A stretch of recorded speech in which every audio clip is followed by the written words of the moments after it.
All right. Hey, this is Chris McCabe. Are we recording? Should I be testing this? I don't know. It's recording. We're here to talk about the sales tax. Yes, Leah McHugh is with me and Paul Raffleson. You know, all of us are, so I'm not going to waste your time telling you more about that. We've been hard at work, hours and days and months and weeks, and it feels like years sorting through this mess. The deadline is tomorrow, what, at midnight, Paul? Yeah. Something like that. Yeah. Yeah. I wonder what happens if you submit your application at 12:01 if there. That's a good question. No.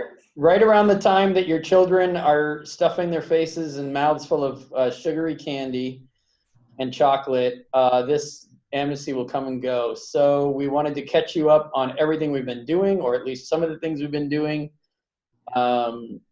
And where should we begin? We should talk about what people need to focus on next. No, we should talk about where we are now. Where we are now. Where are we now? Where have we left off? I don't have to start. Do you want to start, Paul? Sure. Yeah. We're still fighting. I don't want people to think that just because the deadline is here and it has been extended, it is not over. There are a lot of people who are currently dealing with issues right now, especially in California and Washington. We can talk about that a little bit later, about some ideas we have there. Yeah. Big picture is we're still fighting. I think the media interest we've been getting lately has been good, and I'm hoping that will finally turn into something, because a lot of big publications have come to us with interest in learning a little bit more about what's going on, about hearing your story. Many sellers have been brave enough to speak to them. And so that's happening. So we're still fighting on that front. And then we're still fighting on the litigation front. I mean, we need to figure out a litigation strategy. And I say litigation, I mean, how do we want to litigate? What do we want to do? Do we want to sue a state? Are we going to sue multiple states? Are we going to sue a state in another state? I mean, there's just so many different options. Are we going to go to federal court, which is very challenging? And the challenges there, of course, is money. And so once we really know what course of action we want to take, we can start talking about that. But unfortunately, that just requires a lot of money. And so that'll be one of the challenges we'll be facing going forward. But there are enough people right now who need action. So it seems like they don't have a choice but to take action. But at least by working together, all of us, we can make sure that no one person bears the burden of that action, so that no one person is stuck trying to litigate a case so they don't have to spend millions of dollars in back taxes to the state of Washington. So we can all chip in, and it can be a very minimal burden on the individuals collectively, as opposed to one person or two people trying to fight it themselves. So I think that's where we want to go. Right, and we put a call out to anybody that's received a letter from the state regarding back taxes to please get in touch with us. You don't necessarily have to take part. We just want to chat, hear your side of the story, and then potentially we can work together rather than all of us individually, because individually we are a much smaller force.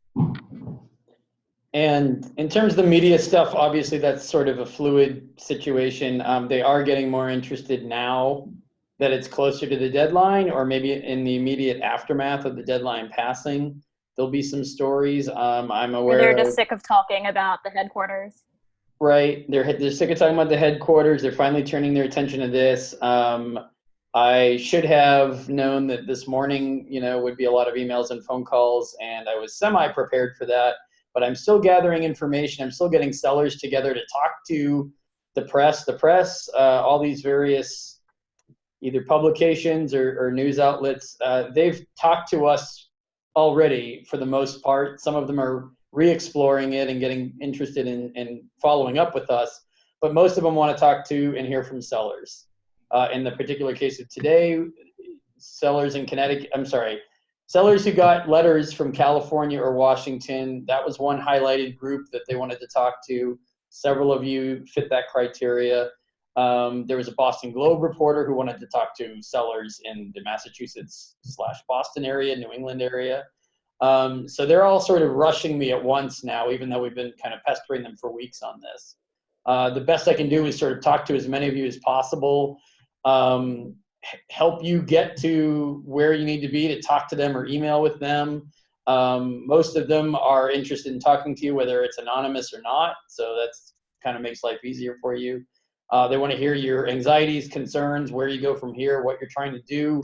Are you hiring an attorney? Are you waiting it out? Whatever it might be, they're starting to wrap their minds around it. It's just not as quickly as we would have hoped. And obviously, we've been on their cases for a while about it. And we're going to stay on their cases, but you can help us by reaching out to them yourselves. And Paul and I and Leah all know how to help you take that information and get in touch with them and explain to them why you're kind of worried about how this conversation started, and also in some way how it kind of blew past you while the deadline was extended.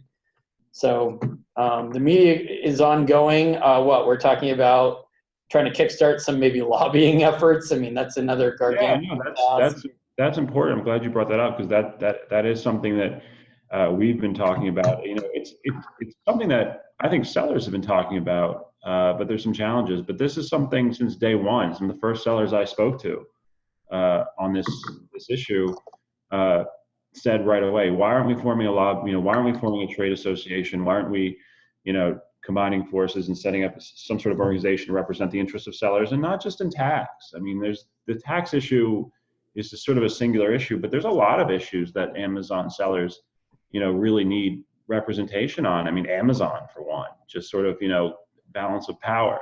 You know, are they maybe overdoing it a little bit with their contracts and how they're treating you guys? And are there ways to push for some sort of protection in legislation, protecting sort of the network of how this is, because this is a very new industry. I mean, I was explaining this to somebody. This is Uber. This is Airbnb. This is, you know, a mom and pop who wake up one day and just decide, hey, let's sell stuff and compete with Walmart. And with just a few clicks and a few bucks, there you are competing with Walmart, in the same sense that you can sort of put your apartment out on Airbnb and you're competing with Hilton Hotels. I mean, it's a very new industry that people don't understand. And so there's a lot of opportunity to shape some legislation that might bring about some better protection. Trade is a huge one. You know, one that I hear a lot about is in the trade category is the developing country postal rates. Apparently is an issue where it's cheaper to ship from, you know, it's cheaper to ship from Shanghai to New York than it is from California, because we subsidize the postal rates, because China is considered a developing country, which is giving an advantage to FBA sellers who ship direct out of China, who aren't in the United States. And just in general, I mean, there's just, the issues will come up, but intellectual property is another one, right? So there's all these issues that will be coming up as this industry grows. And so they need to start being protected now and having that lobby in force now, you know, for Amazon and for other things. And I think if you had that, had that been established, you know, years ago, I don't know if this MTC amnesty would have happened the way it would. It wouldn't have. Right. It would not have played out this way. I think we can. No. Well, right. We're the only ones at the table without proper representation. And ultimately, I mean, Amazon sellers are probably the biggest party in this whole thing. I mean, there are how many Amazon sellers around the world? Millions. I've heard, I mean, non-FBA included, it's millions. Low millions. Right. And then that's just in people. If you look at the dollar amount, that's, again, a huge number. So you've got this massive group with no representation going up against another massive group, Amazon, and in this case, another massive group, half of the states of the United States. Right. Yeah, and Amazon's well lobbied and well represented, obviously. So their agendas are being facilitated. Right. They have leverage. Sellers need leverage that they don't have. Amazon expects sellers to act in their own interests and as individuals, and not in any sort of collective group.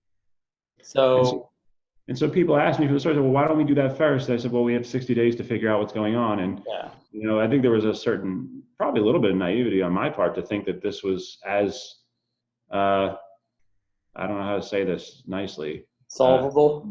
Not as straightforward, maybe not as intentional, or maybe I thought it wasn't intentional. Maybe having worked with states, and usually the way it goes with states, especially when you're dealing with new industries, is there's just a lack of understanding of the facts that a lot of times clarifying facts and helping them understand things is there. So the word I need is agenda. I wasn't aware of the agenda. I wasn't aware that the agenda on the state side was so strong. I knew Amazon's agenda, but I didn't realize the states also were facilitating that agenda. And really kind of sickens me to think about it. They've been facilitating that agenda for years. And to think about all the local retail businesses, who've been sitting at a disadvantage tax-wise from Amazon and being told, hey, there's nothing we can do, and realizing, no, it's just the agenda that the states have sort of decided that they're going to support Amazon and and not their own local business.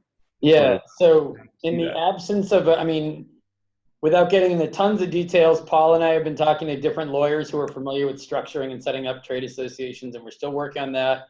It's in the early stages. The sales tax fight is the beginning of something. It's not the end of something, no matter whether tomorrow's the 31st of October or not.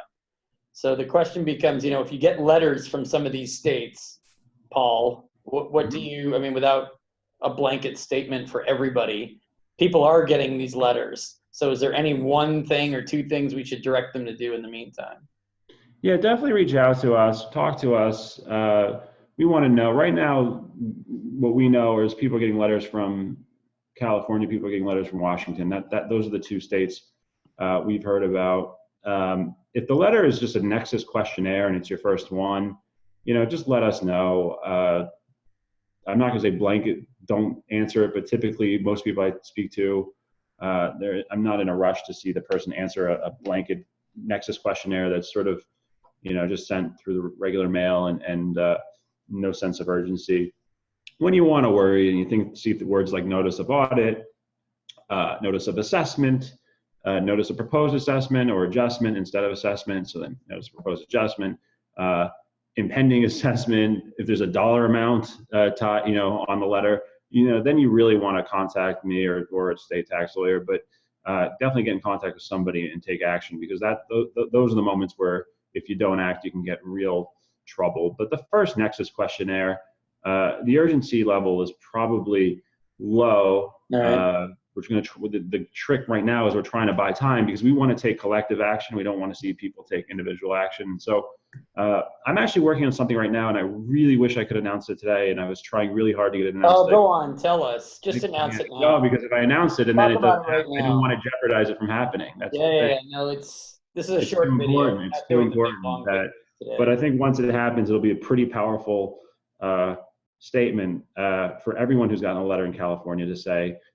see attached, and for free, here you are.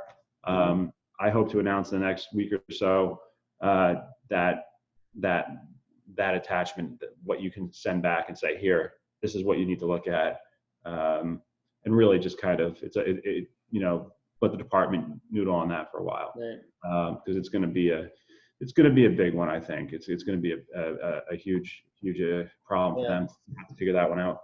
All right. I also am working in Washington some canned response scenario. I'm testing it with somebody right now, but I'm working on a canned response so that people who have received similar questionnaires from Washington can also just write on the form, see attached, and then submit this with a here's what I want to know. Basically, the message with the Washington response is, you've got the Washington Taxpayers Bill of Rights, which is most states have a Taxpayers Bill of Rights, and you just simply say, hey, I have a right to know why you're asking for this information. And that might seem obvious, but you have a right to know sort of what is the law? What are they applying? How are they applying the law? So, ask the questions as we've been asking this whole time about who the retailer is, blah, blah, blah, and just explain to me, how under Washington law do you get to the point where I owe this tax? Explain it to me. And don't tell them your arguments. Don't tell them what you think. Just get them to tell you, why is it? Share some facts about Amazon. Did you know that Amazon has their own return policy? Do you know that Amazon, those types of things, those seller specific things are good to share. Okay. But we're working on a response for you guys to use. And that hopefully we'll be sharing soon as well, so that everyone in Washington and California who's received the letter has something that they can use to buy time if they have to. So just to recap, if you do get a letter, then you should contact us and watch this space, because we will have some templates for you to use in responding to the states as well. Right, and those are free. We're not going to be charging And Right. some time. so, and contact us with trade association related questions, because we'll have basically a second update to this with more information on that. And contact us if you're going to contact your local representatives and or local press outlets or national press if you want. Hey, real quickly, also on the trade association, I do want to, one question that has been brought up, we should definitely address right now, is people are afraid, some people are afraid to even have their name on the list. I don't want to join the trade association, so because I don't want to be on the list. I mean, your information, unless you're on the board, your name isn't going to be known to Amazon, but what if somebody hacks you and publishes our name or something like that? So we're working on that. We may be the trade association outside of the only trade association outside of cryptocurrency that accepts Bitcoin for contributions, but we're going to figure out a way to make sure that those of you who have concerns about being known are addressed, and we can address those, but still allow you an opportunity to support, because for this to work, we need participation. I mean, the participation we had in the campaign was amazing. It was great, but it was 250 people, and we did a lot with that, and we were able to learn a lot, to provide you with information, provide you insight, to help get the extension, to help you see for yourself what the MTC is like and what dealing with them is like. You witnessed it firsthand. But to really make this trade association has potential to be one of the most powerful lobbies in America, but we need everyone's participation. So expect to hear more from us on how we won't plan to do that, but really know that we do hope that you'll consider participating, and that we hear your concerns about those of you who want to remain confidential, and we'll come up with a way to address that. Exactly. Okay? Yeah, that's fair enough. Leah, anything else? I think we've kind of covered it. We'll have a form as well for people that want to register interest in hearing about what's happening with the association as well. So as we move forward, you can get updates on that too. And that will be on the website. Is the link down below. Right. As soon as we make sure that my power is back on, I have a power outage, not here, but at home.